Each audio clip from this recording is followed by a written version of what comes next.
ആലപ്പുഴയിലെ വിവാദ രക്ഷാപ്രവർത്തന case അട്ടിമറിയിൽ MR Ajith കുമാറിന് കുരുക്കായത് ഡിജിറ്റൽ തെളിവുകളാണ്. കേസ് റഫർ ചെയ്യാൻ അന്വേഷണ സംഘത്തിന് നൽകിയ നിർദ്ദേശം പ്രധാന തെളിവായി.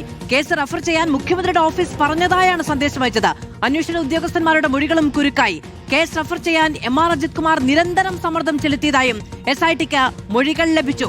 റോഷിപാൽ വിവരങ്ങളുമായി ചേരുകയാണ്. റോഷിപാൽ, ഈ സസ്പെൻഷൻ ഉത്തരവ് പുറത്തിറങ്ങുമ്പോൾ അതിൽ കൃത്യമായ വിവരങ്ങളുണ്ട്. ഒന്ന്, MR അജിത് കുമാറിന് ഈ കേസ് അട്ടിമറിയിൽ വ്യക്തമായ പങ്കുണ്ട് എന്നത് സൂചിപ്പിക്കപ്പെടുന്നു. മറ്റൊന്ന്, കേസ് റഫർ ചെയ്യാനുള്ള നിരന്തര സമ്മർദ്ദമുണ്ടായി.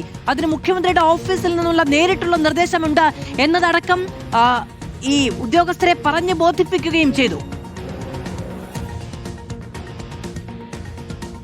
മാധു, ആലപ്പുഴയിൽ KSU ജില്ലാധ്യക്ഷൻ AD തോമസ് ഉൾപ്പെടെയുള്ള നേതാക്കൾക്ക് നേരെയുണ്ടായ ആക്രമണം, ഗൺമാന്മാരുടെ ആക്രമണം അന്വേഷണ സംഘത്തെ നിരന്തരം സമ്മർദ്ദം ചെലുത്തി ആ കേസ് അട്ടിമറിക്കാൻ MR അജിത് കുമാർ ശ്രമിച്ചു എന്നാണ് SITയുടെ കണ്ടെത്തൽ.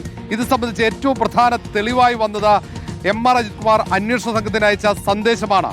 കേസ് റഫർ ചെയ്യാനുള്ള നിർദ്ദേശം നൽകിക്കൊണ്ടുള്ള സന്ദേശമാണ്. ആ സന്ദേശം നേരത്തെ MR അജിത് കുമാറിനെതിരെ DYSPമാർ ഉൾപ്പെടെ നൽകിയ മൊഴി സാധൂകരിക്കുന്നതായി. അതുകൊണ്ടാണ് നിരന്തരം MR അജിത് കുമാർ കേസ് അട്ടിമറിക്കാൻ ശ്രമിച്ചുവെന്ന നിരീക്ഷണം ആഭ്യന്തരമന്ത്രി രമേശ് ചെന്നിത്തലയുടെ ഭാഗത്തുണ്ടായത്.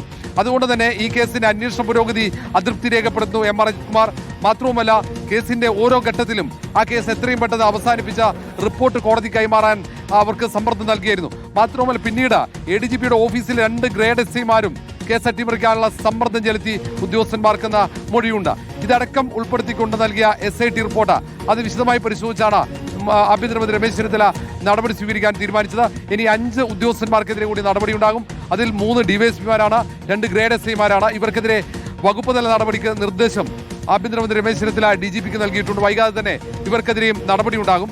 മാത്രമല്ല, ഈ ഉദ്യോഗസ്ഥന്മാർക്കെതിരെയുള്ള നടപടി സ്വജനപക്ഷപാതം, ഒപ്പം ഇതുപോലെ അന്യായമായി പ്രവർത്തനങ്ങൾ ചെയ്യുന്നവർക്കുള്ള താക്കീത് കൂടിയാണെന്ന് വിലയിരുത്തുന്നുണ്ട്. അങ്ങനെയുള്ള ഒരു മുന്നറിയിപ്പ് കൂടിയാണ് സർക്കാർ നൽകുന്നത്. വലിയ വിവാദമായ വിഷയം കൂടിയാണ്. ആ വിഷയത്തിലാണ് ഒടുവിൽ അവസാന ഘട്ടത്തിൽ സ്ഥാനക്കയറ്റം ലഭിക്കുന്നതിന് തൊട്ടുമുമ്പ് MR അജിത് കുമാറിനെതിരെ വകുപ്പ് തല നടപടി ഉണ്ടാകുന്നത്. റോഷിപാലാണ് വിവരങ്ങൾ നൽകിയത്. ഡിജിറ്റൽ തെളിവുകളാണ് MR അജിത് കുമാറിന് കുരുക്കായത് എന്നത് വ്യക്തമാവുകയാണ്. കേസ് റഫർ ചെയ്യാൻ ആവശ്യമായ രീതിയിൽ അന്വേഷണത്തെ സ്വാധീനിച്ചു എന്നതടക്കമുള്ള കാര്യങ്ങൾ കൂടി പുറത്തുവരികയാണ് ഈ സസ്പെൻഷൻ ഓർഡറിലൂടെ.